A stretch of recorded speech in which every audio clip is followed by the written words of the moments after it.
তাই মনটা হালকা খারাপ করছিল ঠিকই। এ কি কার এরকম হয় বলো তো, খেতে খেতেই ঘুমে ঢুলে পড়ে যাচ্ছে। বর্ষাকাল অসম্পূর্ণ হয় উইদাউট ভুট্টা। বাবা কিছু বলে চলবে না, বলে রেখেছে কি রথযাত্রার জন্য মা বাবা এসেছিল আর চলে যাচ্ছিল তারা সেদিন বাড়ি। কিভাবে কাটলো সেদিনের সারাদিনটা, কি করলাম সারাদিন জুড়ে, চলো আজকে সবটা তোমাদের সঙ্গে শেয়ার করবো। তো হ্যালো বন্ধুরা, আমি কিরণ, আমার নতুন আরেকটি ভিডিও তোমাদের সকলকে স্বাগত জানাই।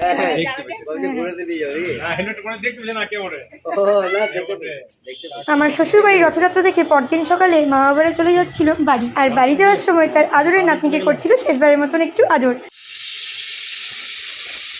আর এদিকে প্রতিদিনের মতোই ভোর থেকে রান্নাবান্না শুরু হয়ে গেছে, কারণ বর একটু পরে চলে যাবে অফিস, তাই ভাতটা সকালেই হয়ে যায়। শুধু ভাত কেন, সব সবজিপাতিও হয়ে যায়। আমাদের প্রতিদিনই সকাল 8টার মধ্যে কিন্তু এই রান্না কমপ্লিট করে ফেলেন। দুপুরের লাঞ্চটা কিন্তু বর সকালেই কিন্তু অফিস যাওয়ার আগে করে চলে যায়, তাই সেদিক দিয়ে সকালে জলখাবারে আমিও কিন্তু ভাতটাই খেয়ে নিই। এই দিনের রান্নার সবজিতে ছিল ভাত, ডাল, আলু সেদ্ধ, বরের প্রিয়, সবচেয়ে প্রিয় বলতে গেলে ছাতু, তার সাথে ছিল কচুর দাম আর কাঁকরোলের ভর্তা। কাঁকরোলের ভর্তা কিন্তু শাশুড়িমা ভীষণ সুন্দর টেস্টি আর কি তৈরি করেন। কাঁকরোলের ভর্তা ভাজা মানে ভাতে আর আমার কোনো এক্সট্রা সবজি লাগবে না, সেই দিয়েই পুরো ভাত উঠে যাবে আমার চাটপুট করে। বসে পড়লাম বরের পাশে খেতে, আর আমি চলে একসময় খেয়ে নিই। আর দিয়ে মৃত্তিকা মা তো খেলু করছে নিজের আপন মনে, ওকে একটু কোম্পানি দেবো খেতে খেতে, একটু ওর সঙ্গে কথা না বললে বোর হয়ে যাবে। প্রত্যেকবার খাওয়ার আগে যেটা না করলেই নয়, আমরা খাওয়ার আগে কিন্তু ঈশ্বরকে ধন্যবাদ জানিয়েই খাই, কারণ এমনও আছে মানুষ সারাদিন দুটো অন্যের জন্য ভবঘুরে ঘুরেও কিন্তু অন্ন জোটে না, আমরা তাও দুটো অন্ন খেতে পারছি। তাই সেক্ষেত্রে ঈশ্বরকে তো অবশ্যই কৃতজ্ঞতা জানানো উচিত। এদিকে মেয়ের আমার অবস্থাটা শুধু দেখো,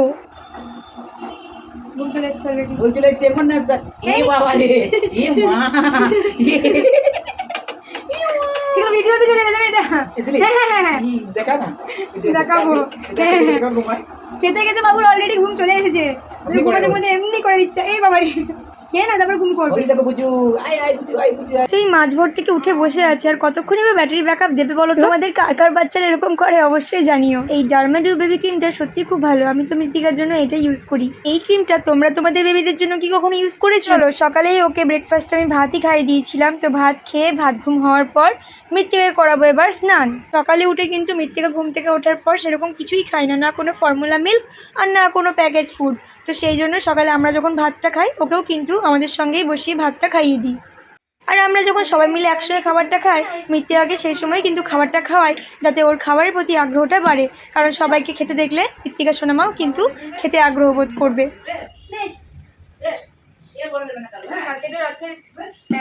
মেলা থেকে মুনুর জন্য একটা বল আনা হয়েছে, তো মামু চুকু মুনু চুকু চুকু। ঈশ্বরের আশীর্বাদে আমি এরকম লক্ষ্মীমন্ত মেয়ে পেয়েছি, ও কিন্তু ভীষণ লক্ষ্মী, খুব বাধ্য মেয়ে আমার। দেখি তো দেখি তো হয়ে গেছে মায়ের স্নান। ব্যাস মেয়ের আমার স্নান কমপ্লিট হয়ে গেছে। ব্যাস এবার আর কিন্তু ধরে রাখা যাবে না মেয়েকে, আমার কোনো রকম ধরে বেঁধে নিয়ে এসে চুলটা আঁচড়ে দিতে হবে, না তো শুকিয়ে গেলে কাকতারের মতো হয়ে যাবে। চুলটা তখন ঠিকঠাক ভাবে আঁচড়ানো যাবে না।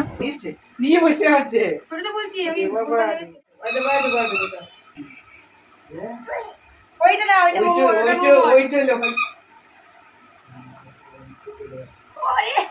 ওইটা না, এইটাই কি বলি। এটা তোমার এটাই মামা, আর এটা বুনুর বল।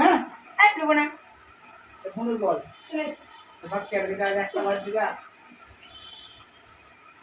ছুঁড়ে দিও না বেশ।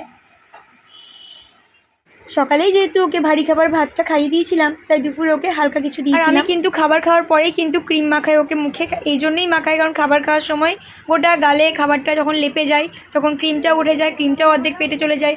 আর ঠিক সেই জন্যই খাবার খাওয়ার পরে ওকে যখন মুখটুক পরিষ্কার করে দিই তারপরেই কিন্তু ক্রিমটা মাখিয়ে দিই সুন্দর করে। ভাবছো বলে দেবে আর কেউ শুনে নেবে? কিচ্ছু বলা যাবে না। বাবা ঠাকুমায়ের সঙ্গে সেই ঝগড়া।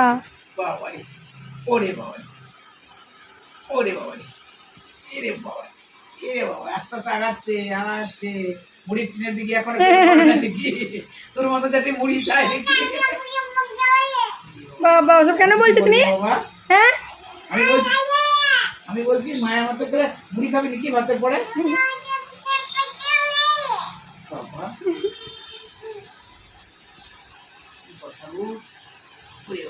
ও বাবা এ বাবা ইস ইস এ বাবা আরো করছে বলছে তো, আরো করছে। আমার পিছনে তাকাবে বলছিস না আসছিস না ওরে বাবা তুমি কিছু না, ও কিছু বোঝে যে আমার কিছু বলছে না, এখন কোনো কথা বলো তাকে ঝগড়া করবে। ওরে বাবা বারণ করো তাকে ঝগড়া করবে, বারণ করো। মুড়ি টিল আর চল নাকি মুড়ি টিল লেরো না, কটুটা পাচ্ছি না খুঁজে। হ্যাঁ মিথ্যে কোথায় ভুল ভুল করে ফেলে দিয়েছে। কটুটা কই মুড়ি মুড়ি দেখছো না তো কিছু রিপ্লাই করবে না, চুপ থাকবে, কিছু বললেও সঙ্গে সঙ্গে বলবে।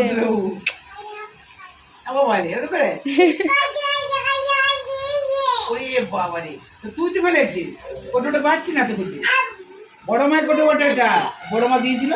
কোনো রকম ঝগড়া মিটমাট করে চলে এলাম টিফিনে। সকালের টিফিনটা আর কি দুপুরে করে নিলাম। এই বাদাম না মুড়ির সঙ্গে হেভি লাগে খেতে। আর শাশুড়ি মায়ের মুখে শুনলেই তো আমার কিন্তু মুড়ি খেতে খুবই ভালো লাগে। আমি মুড়ি খেতে খুবই ভালোবাসি। ভাতের শেষে একটু মুড়ি, ভাতে মুড়িতে আমার খুবই ভালো লাগে।